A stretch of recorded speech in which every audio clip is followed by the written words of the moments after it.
மொத்தமாக எடுத்துக்கலாம்.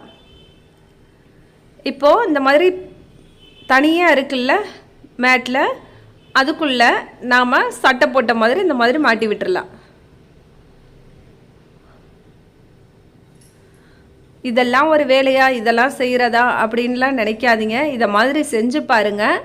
இப்போ வாங்கின மாதிரி நல்லா புதுசாக தெரியும். இப்போ இங்கே பாருங்கள், நல்லா மாட்டி விட்டாச்சு. மாட்டினதுக்கப்புறம் 2 பகுதியோட அந்த ஓரத்தை மட்டும் கரெக்டாக மடித்து வச்சுங்க. ஏன்னா இதுக்குள்ளே தான் மாட்டி இருக்கும். உள்ளே நல்லா கரெக்டாக நல்லா மடித்து இந்த மாதிரி நல்ல சுருக்கம் இல்லாமல் பார்த்துக்கங்க. இப்போது மொத்தமான ஊசி எடுத்துட்டிங்கன்னா உங்களுக்கு அழுத்தம் இல்லாமல் இருக்கும், ஈஸியாக இருக்கும். அதே மாதிரி நூலும் பார்த்திங்கன்னா சீனி நூல்னு சொல்லுவோம்ல, அரிசி பையெலாம் தைக்கிற நூல் மாதிரி இருக்கும். அந்த மாதிரி மொத்தமாக எடுத்துக்கிட்டிங்கன்னா உங்களுக்கு சீக்கிரம் பிரியாது.